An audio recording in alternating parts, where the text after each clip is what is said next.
रहस्यमय संदूक। ये कहानी शुरू होती है सुमनगढ़ नाम के एक गांव से, जहां महेंद्र नाथ का कभी बहुत बोलबाला हुआ करता था। समय बीतता गया और बढ़ते समय के साथ लोग उन्हें भूलने लगे। आज महेंद्र नाथ का परिवार भी गांव के बाकी परिवार की तरह ही एक आम परिवार बनकर रह गया था। एक हादसे में महेंद्र नाथ की मौत के बाद उनकी पत्नी ने ही घर को संभाला। वो अक्सर अपनी पोती प्रिया को उसके दादाजी की कहानियां बताया करती थी। बहुत अलग से थे तुम्हारे दादाजी। इन आम लोगों से अलग थी उनकी शक्तियाँ। दादाजी के बारे में कुछ और बातें बताओ ना दादी। वो जादू करते थे ना? जादू नहीं बेटा, वो सिद्धियाँ होती हैं जो दादाजी के पास थी। उनके किस्से कितने भी बताऊं कम ही है। क्या माँ, तुम भी इससे ये सब बताने लगी? कल रात को न जाने ये क्या क्या मंत्र पढ़ रही थी। देखो माँ, मैं नहीं चाहता कि इसका ध्यान पढ़ाई से हटे। पंकज ठीक कह रहा है प्रिया, मैं तो सठिया गई हूँ बेटी। जा तू पढ़ाई कर। पंकज की बात सुनकर प्रिया वहां से अपने कमरे में पढ़ने चली जाती है, पर उसके मन में तो बस अपने दादाजी के किस्से को जानना था। ये पापा क्यों मुझे दादाजी की कहानियों से दूर रखना चाहते हैं? ऐसा क्या है उनमें? बहुत हुआ, ऐसा कुछ तो है जो सब मुझसे छुपा रहे हैं। प्रिया छुपकर अपनी दादी के कमरे के बाहर खड़े रहकर उन दोनों की बातें सुन लेती है। माँ, प्रिया को उस संदूक के बारे में कुछ भी पता नहीं चलना चाहिए। इस तरह अगर तुम पिताजी के बारे में उससे बात करती रहोगी तो कभी न कभी वो भी बाहर आ जाएंगे। जो छुपा होना चाहिए। पापा क्या छुपा रहे हैं मुझसे? क्या छुपाना है? कौन सा संदूक? ये सब क्या चल रहा है? तू कब तक छुपा लेगा प्रिया से इन बातों को? कभी ना कभी वो संदूक भी सामने आ जाएगा पंकज। जिद मत करो माँ, वरना मुझे उस संदूक को कहीं रखकर आना होगा। मैं आज ही उस संदूक को पास के जंगल में रखकर आता हूं। न रहेगा संदूक, ना ही रहेगा प्रिया को कोई खतरा। पंकज रात के ठीक 2 बजे सभी के सोने के बाद अपने घर के स्टोर रूम में जाता है और लाल कपड़े में लपेटे एक संदूक को बाहर लेकर आता है। माफ कीजिएगा बाबूजी, पर हम इन शक्तियों को नहीं संभाल पाएंगे। अब इस संदूक को अलविदा करने का समय आ गया है। सर्दी की ठंडी रात को पंकज उस संदूक को उठाए चल पड़ता है। हवा बहुत तेज बहने लगती है। अचानक ही आंधी आने जैसा माहौल बन जाता है। अरे, ये अचानक मौसम को क्या हो गया? अगर बारिश शुरू हो गई तो मैं क्या करूंगा? तेज हवाओं के बीच जैसे तैसे पंकज जंगल में पहुंचता है और उस संदूक को वहीं रखकर वापस घर आने को लौट पड़ता है। पंकज को रास्ते में वही संदूक दिखाई पड़ता है। अरे, ये वापस यहाँ कैसे आया? अभी तो मैं इसे जंगल में छोड़कर आया था। पंकज फिर से उस संदूक को जंगल में लेकर जाता है और जमीन में दफना देता है।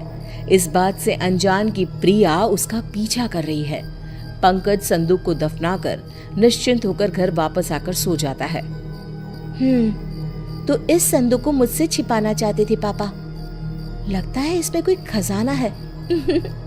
इसे मैं घर वापस ले जाऊंगी। प्रिया संदूक को वापस अपने घर ले आती है और अपने कमरे में जाकर उसे खोलती है। ये सब क्या चीजें हैं? इतना छोटा सा झाड़ू और ये किताब। क्या पापा इनको छिपाना चाहते थे मुझसे?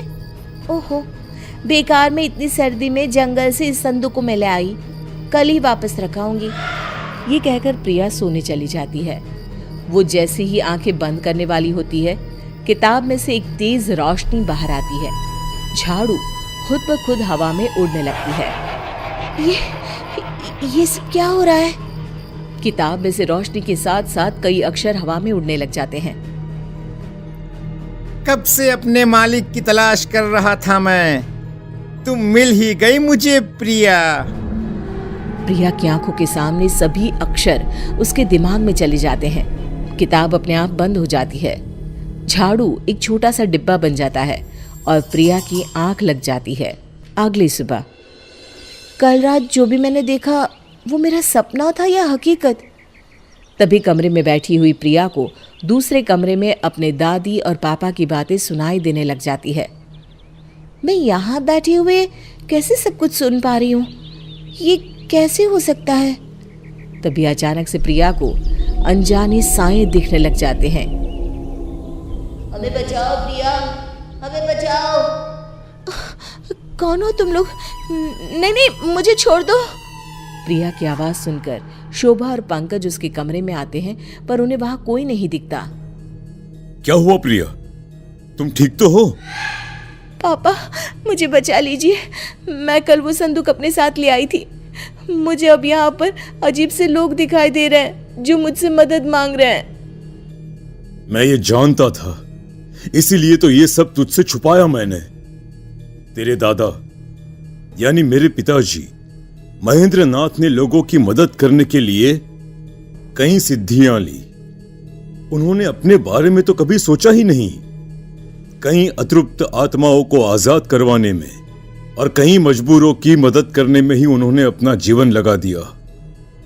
उन्होंने अपनी सारी शक्तियां इस संदूक में छुपा कर रखी थी, पर उनके ही एक चेले ने उन्हें धोखे से मरवा दिया और संदूक चुरा लिया। पर वो ये संदूक खोल नहीं सका। मुझे डर था कि कहीं ये शक्तियों को संभालने की शक्ति तुझ में ना हुई, और अगर तू ही इसकी हकदार हुई तो क्या होगा? तेरे दादाजी की सिद्धियां तू ही इस्तेमाल करके लोगों की मदद कर सकती है बेटा। ये आत्माएं बस तुझे ही दिखाई देगी, क्योंकि तू ही है जो इन्हें बचा सकती है। अब जब शक्तियां तुझ तक आ ही गई है तो भगवान तुझे हिम्मत भी देगा। तुझे बस एक गुरु चाहिए जिनसे मैं तुझे मिलवाती हूँ। शोभा अपने पति के बंद कमरे में जाती है, जहां वो अक्सर साधना किया करती थी। जैसे ही प्रिया उस कमरे में जाती है, महेंद्र की आत्मा भी वहां आ जाती है। ये है तुम्हारे गुरु बेटा। ज्ञान तो प्रिया पा चुकी थी। महेंद्र नाथ प्रिया को सिद्धियों के प्रयोग के नियम की शिक्षा देते हैं। प्रिया इन सब गुणों में महारत हासिल कर लेती है और अपना पूरा जीवन लोगों की भलाई में लगा देती है।